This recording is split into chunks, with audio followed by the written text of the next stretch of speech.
Did you make this huge mistake while working on your credit and dispute a charge-off completely wrong?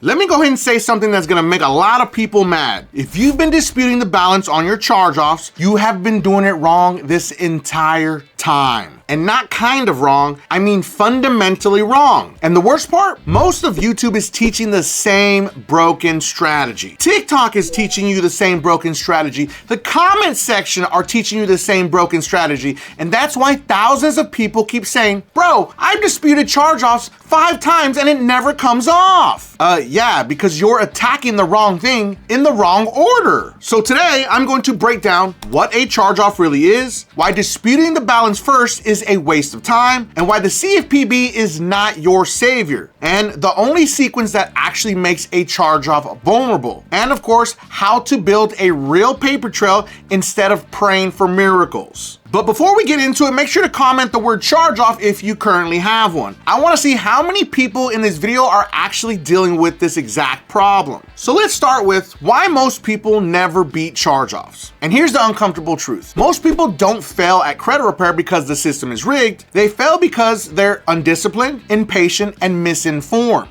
They want fast, they want easy, they want a magic letter. They want one dispute to fix a 5-year mess. And let me ask you something. It took months for that account to become a charge-off, right? It sat late, then 60 days late, then 90 days late, then 120 days late, and then 180 days late, and then it finally charged off. But somehow you think one letter is supposed to erase all of that. So be honest, that makes no sense. Credit repair is not a sprint, it's a paper war. And wars are not won with one shot. Now that we got that out of the way, let's talk about the biggest lie on YouTube. So here's the lie. If a charge-off shows a balance, it's illegal. Dispute it and they have to delete it. No, they don't. Here's another lie. If they don't delete it, file a CFPB complaint. The CFPB does not delete accounts. They do not override the credit bureaus. They do not force removals. They forward complaints, and that's it. I mean, it's pretty obvious. When you go to the website, the process says file a complaint. It doesn't say file a dispute. So if your entire strategy is dispute, get denied, file CFPB, get denied again, and repeat, you're not building a case, you're just building frustration. Now make sure to comment the word facts if this sounds like what you've been going through, because I know you're out there. Now let's talk about what a charge-off actually is. A charge-off is the highest level of delinquency on a credit report. It means the creditor has decided we are no longer counting on this money. From an accounting perspective, that is a loss. And when businesses take losses, they usually report them to the IRS, which is where 1099 forms come into the picture. And this is where most people's brains should start turning. Because here's the question nobody asks. If this was a real charge-off, if they really took a loss, why did I never get a 1099? That's not an attack, that's a contradiction. Now let's jump into step number 1. You do not start with the credit bureaus. This is where everyone messes up. Again, let's repeat that. You do not start with Experian, Equifax, or TransUnion. You start with the original creditor because they're the ones who claimed the loss. You send them a simple letter. Keep it short, sweet, and to the point. It appears this account was charged off. I never received a 1099 related to this. Please send me the appropriate 1099 for this debt. That's it. No threats, no codes, no nonsense. And you send it certified mail. Now make sure to comment certified if you've never done this before. And do not come into the comments and ask me, hey Mike, shouldn't we just call them? It's much easier. Stop being lazy. That's not how the process works.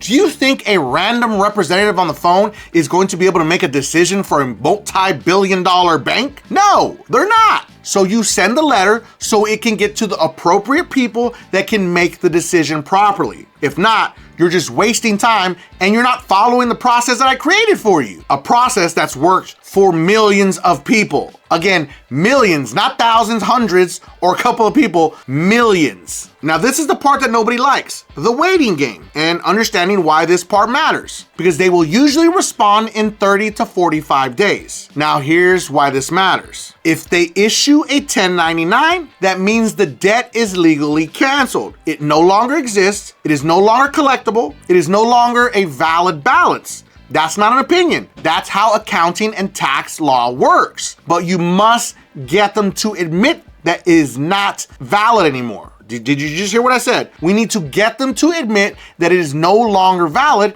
and the debt is extinguished. Now, this part you can in fact do over the phone, or maybe go into an actual bank location in person, or do it in writing. But we need to get proof that they state the debt is no longer valid and extinguished. I want to give a special shout out to all my beasters out there that are working hard to fix their credit using Dispute Beast, the most advanced AI credit repair software ever created that comes with a 110% money back guarantee. But specifically to Brandon, Brandon's credit score went up 185 points after just one round with Dispute Beast. And Ashley's credit score went up 218 points after just 2 rounds with Dispute Beast. But let's not forget about Julio. Julio's credit score went up 266 points after just 1 round with Dispute Beast. Dispute Beast link is going to be pinned at the very top of the comments and in the video description for anyone that needs to fix their credit. Now let's shift over to the tax side that a lot of people don't talk about. Yes, canceled debt can be taxable. For all the know-it-alls that are gonna come into the comment,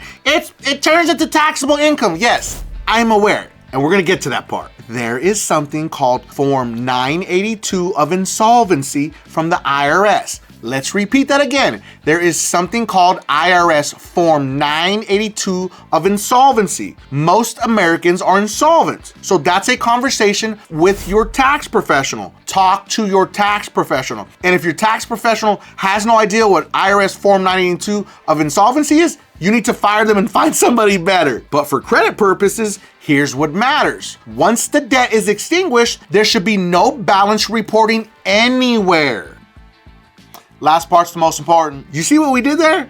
There's an entire process before you ruin your chances and you tell them, it's showing a balance, please remove it from my credit report. They're just going to correct it and now you're screwed. And you're gonna have to work twice as hard to get it off the credit report because you listened to some idiot on TikTok. Now we move into the final phase. Now, and only now, you dispute. This is where people finally get leverage. Now you write the credit bureaus a very simple letter. Remember, we're always going to keep it simple. This account is reporting inaccurate and incomplete information.